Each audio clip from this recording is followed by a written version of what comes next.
Dans l'assemblée des saints, assoiffé je me tiens, que ton onction descende sur moi. Conscient que mon destin est dans le creux de ta main, que ton onction descende sur moi. Je suis disposé, assoiffé, que ton onction descende sur moi. Je suis disposé, assoiffé, que ton onction descende sur moi.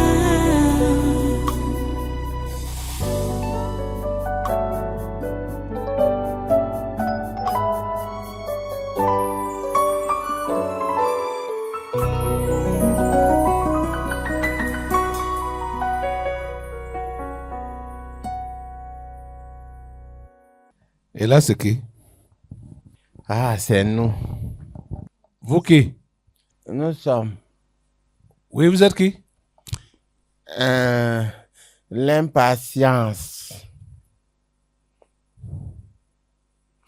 et la désobéissance. Vous êtes où? Nous sommes deux, on marche ensemble. Vous êtes où? Nous sommes là, non? Où? Ici. Ah, ne Ici nous où? dérangez pas dans ta maison. Tu veux qu'on parle de quoi? Comme tu nous vois, l'un ne marche pas sans l'autre. Tu comprends, non? L'impatience et la désobéissance. Si tu vois que quelqu'un est déjà impatient, C'est qu'il est désobéissant. ça veut dire qu'il veut déjà faire la gaffe. Il veut déjà sortir et suivre son parcours seul. Tu comprends, non? Parce que dans le cas d'extrême, on fait toujours intervenir une troisième personne dans notre clan. Qui est? La précipitation. Parce que c'est lui qui nous annonce toujours: je veux, je brûle. Tu vois, quand il dit déjà je brûle, ça veut dire que moi qui parle, je suis déjà à la porte en train de cogner. Toi qui? Impatience. Je cogne. Et quand je cogne, c'est pour annoncer celui qui est derrière moi. C'est qui? La désobéissance. Dès que je dis con, con, con, c'est pour dire que prends ton chemin.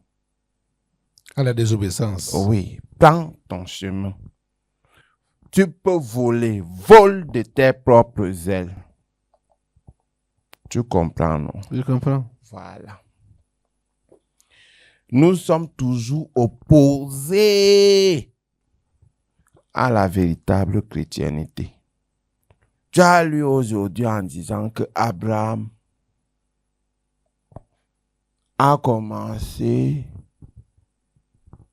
son ministère à quel âge? 75 ans. Quand l'invisible a dit, qu'est-ce qu'il a fait? Il a obéi. Directement. Tu vois, non? Directement. Sans se poser de questions. Voilà. Parfois, quand on dit, tu vois un peu, ce n'est pas ça qu'on est en train de vouloir faire. Quand on dit quoi? Quand la voix là, tu sais que l'invisible, lui, il parle toujours tout doux. Seulement. Voilà. Tout doucement. Alors que quand la voix de l'égarement parle, ça tonne fort et ça insiste, tu fais quoi? Tu attends quoi? Depuis là, qu'est-ce que tu fais là? Tu veux quoi? Lance-toi. Tu vois un peu, non? Donc, la voix de l'égarement multiplie les scènes dans ton esprit. simplement parce que ça veut t'envoyer à la dérive. Et voilà comment on se présente toujours, comme je t'ai dit là, à toi. Mais vous dites que vous travaillez ici.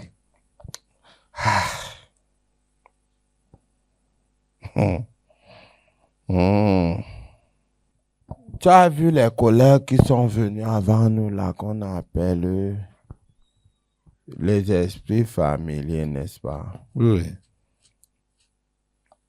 Ils ont pris une femme là qui avait un souci, qui disait que ses enfants sont quoi? Des mondains. Des mondains. Et qu'est-ce qu'on cherche dans le monde? Le bien-être. Quel bien-être même. Le bien-être. La vanité. Oui. Mais la vanité, c'est ce qui est caché derrière ce qu'on croit être le bien-être. Parce que, Bon, peut-être. oui, parce que la plupart disent qu'ils partent chercher le bien-être. Or, ce ne sont que des mirages, des choses qu'ils ne peuvent pas saisir, attraper. Des chimères. Le vent. Tu vois, non? C'est ça. Et la majorité d'hommes maintenant sont dans le monde à cause de ces Chimères là. voilà. Et lorsque quelque chose insiste et persiste, essaye un peu de voir le point de départ. Ça a commencé comment? Tu vois. Pourquoi est-ce qu'elle accroche le cœur sur les enfants si elle sait qu'elle n'a rien à voir avec et que quelqu'un l'a appelée et qu'elle doit se concentrer sur l'appel? C'est justement parce qu'elle-même avait son compte à l'intérieur. Sur les enfants là. Oui. Comme quoi? Ou quoi comme compte? Tu sais que beaucoup ont souvent l'habitude de dire « j'ai fait les enfants » et les enfants plus tard vont m'élever. Tu vois un peu. Les enfants vont me faire du bien. Si je meurs, les enfants vont m'enterrer. Ils vont faire mon deuil. Tu vois, non? Le deuil amène où? L'enterrement amène où? Au ciel, non? Quel ciel? Hein? Au ciel. Ce sont des conneries. Voilà comment beaucoup se trouvent. Mon fils va se marier. Il aura un bon travail. Il va se marier. Et on va me lever comme belle-mère. Tu vois un peu. Il y a tellement de choses. Et toutes ces choses-là, ce sont les mirages que moi, impatience, je présente à beaucoup et qui sont incapables de se séparer parce que même quand on dit j'ai tourné le dos, ça revient toujours. Quand tu t'arrêtes, même quand tu vas entendre les cris chez le voisin, ouh, ma fille a réussi. Oh. C'est le cœur. Le cœur va te faire tic. Eh, dans la cour du voisin, la fille a réussi. Alors que moi, j'ai les vauriens Les ici, cancres ici. les idiots ici. Les. Tu vois donc que nous, voilà comment on travaille dans les vies des uns et des autres ici. Certains vont dire qu'ils ont déjà tourné le dos. Mais ça vient toujours comme l'exemple que je viens de prendre là. Ça peut être chez le voisin. C'est toujours le voisin qu'on prend. Mon fils a réussi. Ma fille a réussi. Mon fils est entré à l'ESSEC. Mon fils est entré à l'ENAM. Ouh! Quand tu vois la mère entrer, qu'elle entre pour prier. Seigneur, je sais la tête et non la queue. Souviens-toi de ma maison. Je suis à ton service. Souviens-toi de moi quand tu reviendras dans ton règne. La prière, là, ce n'est pas le genre que... C'est le genre parce qu'on est éprouvé par ce qui se passe. À côté. Voilà. Et moi, j'en ai terminé. Moi, impatience. C'est moi qui prends toujours la parole. Pourquoi c'est comme ça? Pourquoi c'est comme ça? C'est comme ça parce que la cloche a sonné chez le voisin que l'enfant a réussi. Chez moi, ce n'est pas ça. Il faut que je passe à une vitesse. Tu comprends, non? Voilà. Vous êtes encore géré par ces comportements. Je crois que vous avez bien suivi. Il peut arriver que vous vous détachez réellement de ces mauvais comportements, mais après, ça vous rattrape. Je vous avais déjà enseigné que la chrétienté se révise à la seconde. Et surtout, il faut regarder notre premier engagement. C'est l'interpellation que Jésus-Christ nous lance. Souviens-toi où tu es tombé et reprends tes premières œuvres. Donc il faut se rappeler comment on a démarré. Est-ce que c'est le même rythme que nous avons encore jusqu'à présent? Comment tu as démarré ta chrétienté? Si tu n'as jamais démarré, bon, bien évidemment, tu ne pourras pas te rappeler. Tu vas te rappeler de quoi? Tu ne pourras rien. Tu n'as aucune histoire. Aucune histoire. De Our en Chaldée jusqu'en Canaan, c'est une très longue distance. Donc, quand on se convertit en vrai, là, quand on répond à l'appel de Dieu, on sait la distance qu'on a parcourue. On sait la distance qu'on a parcourue. Ce n'est pas quelqu'un d'autre qui va nous raconter notre histoire. Nous-mêmes, on connaît notre histoire. Vous êtes en train de comprendre?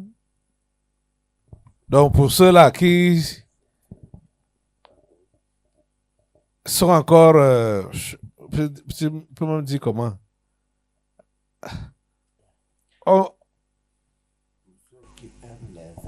Au présent, pas au futur.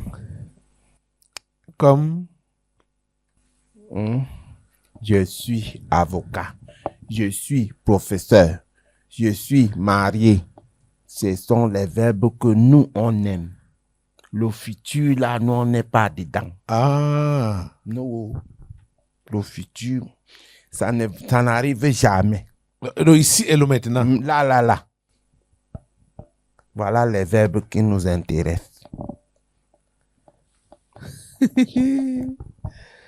Hey. Toi, tu es quoi alors? Que moi? En tout cas, tes enfants. c'est eux que je demandais ils sont quoi? Ils ne vont pas se contenter des promesses du futur. Ils veulent le présent. Là. Si tu peux te rappeler, si tu as démarré avec Jésus, tu peux te rappeler la distance parcourue. Et tenez-vous tranquille. Dans l'histoire d'Abraham, je vous dis, c'est un symbolisme de notre conversion. Hein. C'est un symbolisme de notre conversion. Vrai là. Parce qu'on on a vu même ça dans Hébreu. Quand on va dans Hébreu, on entend comment l'écrivain dit que, comme ils sont partis d'Our en Chaldée pour Canaan, ils n'ont plus jamais eu l'intention de rentrer en arrière. Plus jamais. Pas que c'était impossible, puisqu'ils ont d'abord fait l'aller. C'était pas impossible de faire le retour.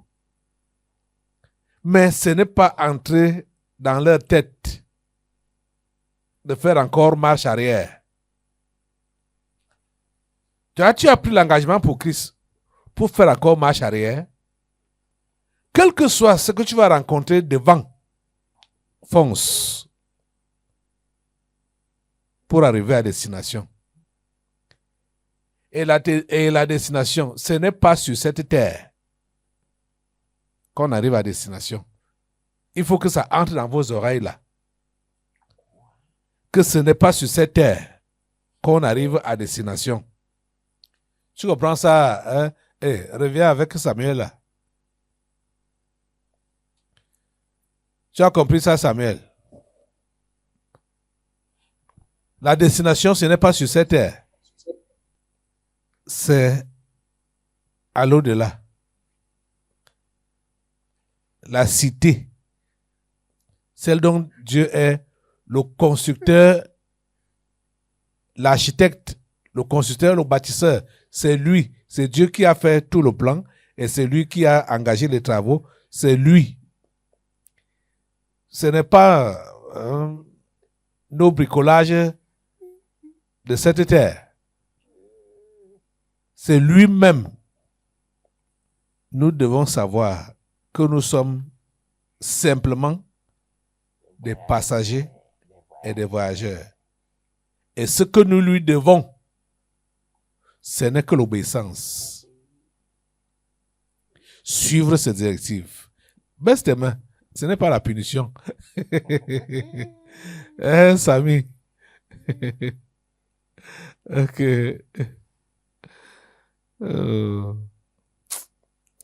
Que le Seigneur vous aide. Hein? Que le Seigneur vous aide. Ça fait vraiment mal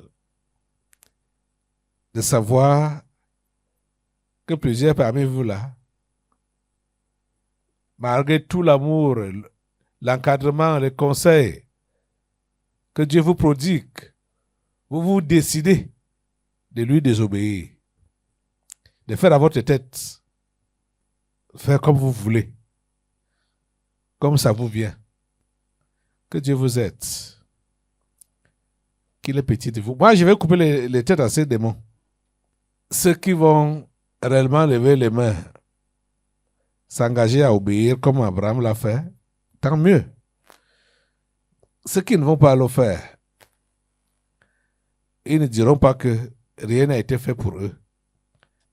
Parce que tu as été enseigné et Dieu a même matérialisé l'esprit qui te dérangeait, qui vient parler dans un corps, hein, d'un père comme celui qui est assis là.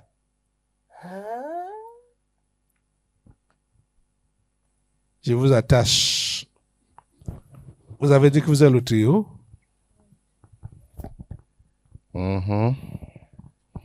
Nommez-vous? Ouais, on s'est à présenter. Nommez-vous? Désobéissance? Précipitation et impatience. 1, 2, 3. Je vous décapite.